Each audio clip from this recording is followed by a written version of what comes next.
And Mr. Vice President, thank you very much for your statements and your questions. I think I'll try to touch on the ones that haven't been covered already, but I think there's a theme to all of them, and also a theme I noticed in your statements, just about every single one of them. The number one challenge right now in Haiti is insecurity, violence by the gangs. That is it. Everything else flows from that reality that for now in Haiti, especially Port-au-Prince, I should say, Port-au-Prince and the surrounding area, which is really the economic, political, academic, health, you name it, center and heartbeat of the country, it is a prison. It's an open-air prison, and not even so open air anymore, because people, if they leave their houses, are literally taking their lives, putting their lives at risk and taking a great danger. Just trying to go out and get some food, trying to go get attention to a medical issue, trying to go to a market if it's even open. I can't emphasize that enough. It's 3 to 4 to 5 million, no one really knows. Let's say 5 million people, almost half the country, are living under those conditions. There's no escape, air, land, or sea. The airport's been closed for more than 4 weeks. The gangs control the access to all the major roads in and out of the city. That means food, medicine, in or out, is very difficult to get, and if it gets to its intended place, it costs a lot because the gangs have been charging a tax and a fee on every vehicle, every person moving through the areas they control. So until the security situation is addressed, all the very important issues that you've raised, that the High Commissioner's Office has been working on, that BNU is working on, that the agencies, the humanitarian agencies are working on, really are stymied. Almost limited in many ways and very much in trouble, frankly, they will tell you this. More than half the hospitals in Port-au-Prince are not functioning. The general hospital, the largest hospital in the country, has been basically emptied out except for a few patients who could get away, and today we heard that a gang has overtaken and taken over the whole premises. What's left of it, all the valuable materials have been taken out already. Schools have been attacked. Yesterday, the Petit Séminaire Saint-Martial, one of the most elite and well-known Haitian education institutions, was attacked by a gang. 4 priests who are on the faculty there were hiding in a back room somewhere, terrorized for over 12 hours before they were able to escape. So this is the reality in Haiti right now, for Port-au-Prince especially, but the impact that this insecurity has on the whole country is immense. So, for example, people out in the Southern Peninsula or in the north, I work with medical clinics that give me information. They are having trouble getting basic medical supplies. Why? Because Port-au-Prince is cut off. The airport isn't functioning, and they can't be resupplied in any other way. So they're running out of basic things like oxygen, surgical masks, syringes, you name it. So until the security situation is addressed, everything else is really not going to be able to be addressed either. So how do we work on that? We've already talked about, and some of you have mentioned, the deployment of the MSS, and I want to emphasize that middle initial S, it's support. It's support to the Haitian National Police. It is not an occupation. It is not MINUSTA or previous UN missions 2.0. It's an effort to support the Haitian National Police, who will tell you, I've met the director twice on my visits, he will tell you we need help, we can't do this alone. So they need help. They've been begging for help for months now. And I'm amazed they're still hanging on. It's a minor miracle the Haitian National Police they've repelled 2 attacks on the National Palace, where this new presidential council is supposed to have meetings. The gangs have come close to taking over that building twice, and they launched another attack yesterday. So far, fingers crossed, the police have held on to repel the attack. They've attacked key strategic institutions in the city, as I mentioned, hospitals and schools.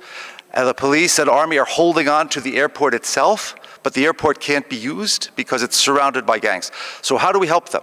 How do we help them? There are many different ways. The MSS will be a huge help, but other ways to help too. They need intelligence. They need assets, drones. They need ways to intercept the communications of the gangs. They need to figure out ways to cut off the financial flows. They need tactical planning support for any operations they will run against the gangs. They need some vetting. There's some Haitian National Police, unfortunately, that are still in connivance with the gangs.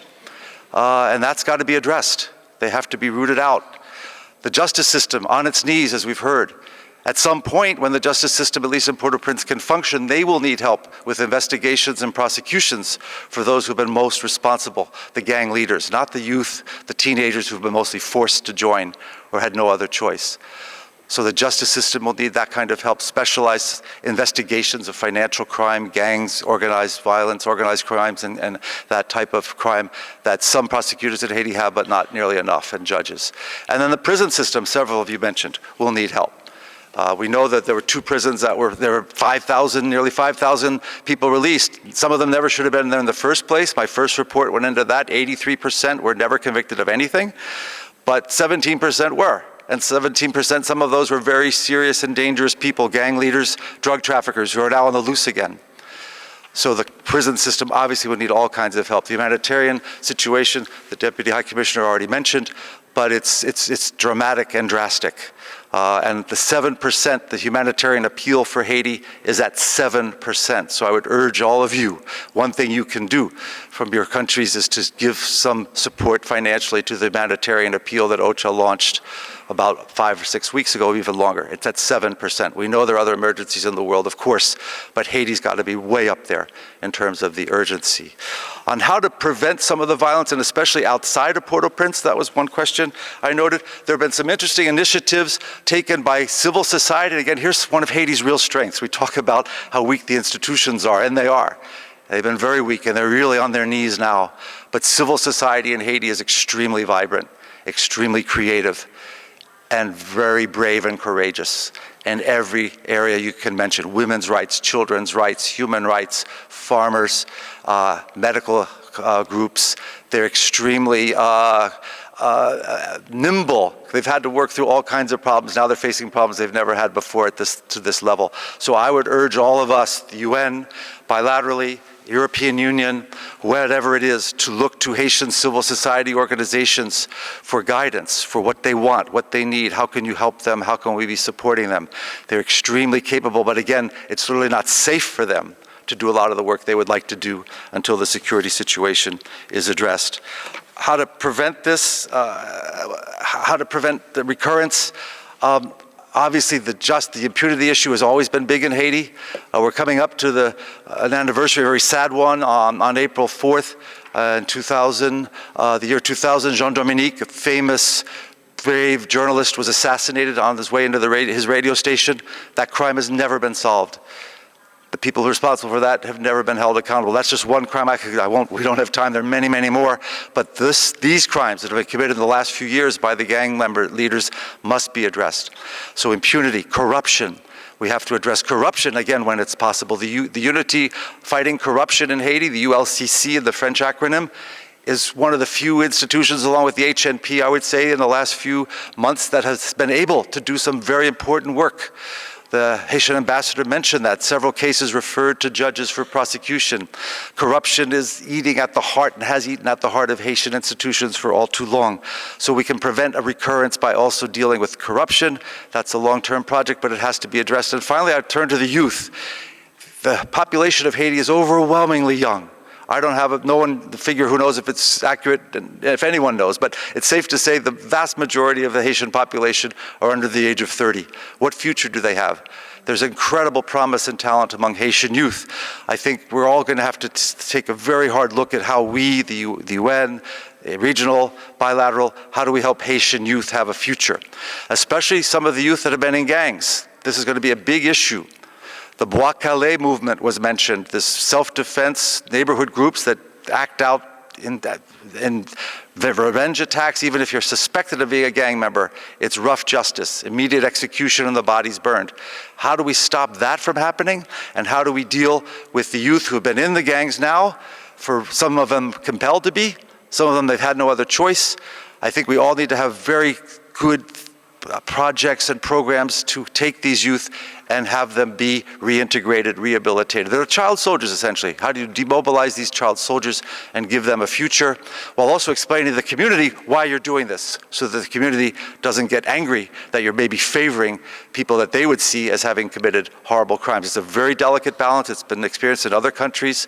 This is not reinventing the wheel for Haiti, but that's going to be another huge challenge. Finally, what else can we do? I mentioned the MSS. It's been mentioned by some of the interventions and some of your questions. What is the arms embargo? It's absolutely astonishing, and the High Commissioner said this in his statement, that today of all the things, you can't get medicine in, you can't get food in, you can't get this or that in, but somehow guns and bullets still get in. How? How is that happening? It's incumbent on all of us, every country in the world, to try to stop the flow, because without the guns, without the bullets, the Haitian gangs lose all their power. It's gone. It's not there. They're not popular from an ideology or some way of life they're fighting for. No, it's a mafia. These are armed criminals. If you take away their arms, they lose their power. And the other option that has been mentioned, I want to restate, is sanctions. Sanctions. The panel on sanctions has done great work. They've identified names. It's now the Security Council to issue those names. The Haitians call them the gangsters en cravate, the people with the ties on, behind the leaders, who are sponsoring the gangs, helping them be financed and operate. That's nothing new in Haiti.